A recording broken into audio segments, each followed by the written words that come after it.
السلام عليكم البنات، ان شاء الله كامل تكونوا بخير. يلقاكم هذا الفيديو وانتم في احسن الاحوال يا رب. جيتكم اليوم فيديو جديده، وصفه جديده اللي هي مقارون بالفيونداشي. تجي بزاف بنينه ومعلكه، تحضروها في وقت قصير. قبل ما نبداو لا فيديو ما تنسوش تخلوا لي ابوني في القناه وجاملي الفيديو هكا باش تدعموني ويلحقكم كل جديد ان شاء الله.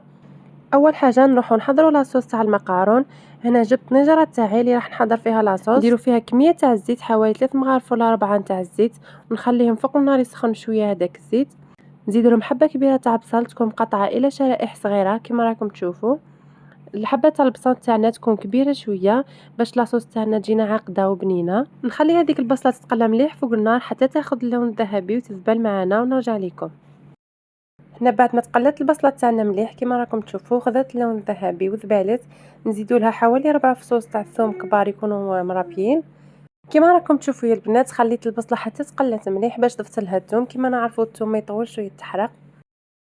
نزيدوا لهم كميه تاع اللحم المفروم او الفيونداشي اللي متوفره عندكم.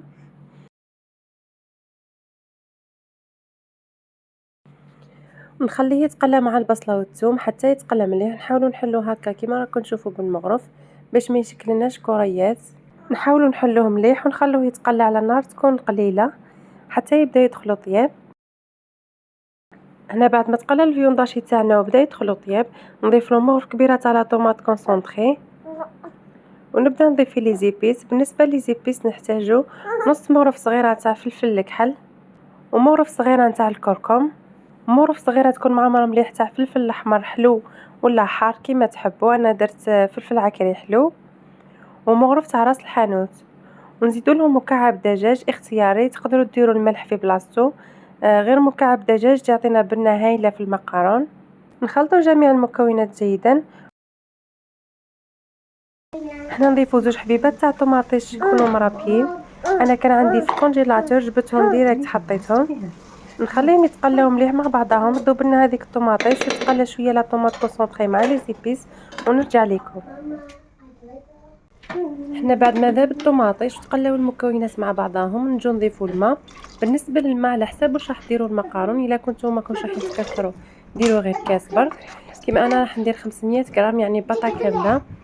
درت 2 كيسان تاع الماء. في الاخير نضيفوا كاع نتاع حار، الناس اللي تحبها حاره والناس اللي ما تحبش الحار تقدر تستغنى عليه. نغطوا عليها ونخلوها على نار متوسطه على حساب ما تختار لنا لاصوص. كما نعرفوا الفيونداشي ما يشدش بزاف طياب، تقريبا راهو طايب. كي نشوفوا لاصوص تاعنا اختارت نطفوا عليها. ومن جهه كنت درت النجره تاعي درت فيها الماء يغلي حتى نشوفوا الماء بدا يغلي نضيفوا له شويه تاع الزيت، وضربت هذيك البطاطا تاع المقارون تاعي ونخلوها تغلي حوالي 20 دقيقه. مره على مره نخلطوها باش ما تلصقش في بعضها. بلا ما ننساو نضيفوا لها شويه تاع الملح حوالي مغرف صغيره او اكثر باش ما تجيناش مسوس. هنا بعد ما طابت المقارون تاعنا تتلمسوا الحبه تلقاوها طايبه، نحيوها ونشفوها في كسكاس حتى تكثر من الماء تاعها مليح.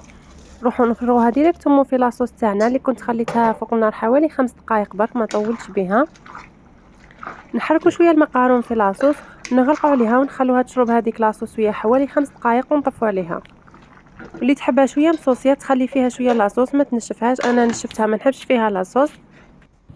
هذه هي المقارون تاعنا بعد ما طابت جات بزاف بنينه يا البنات. ان شاء الله تجربوها. وهنا نكون وصلنا لنهايه الفيديو. ما بقى لي غير نقول لكم تهلاو في رواحكم الى فيديو قادم ان شاء الله.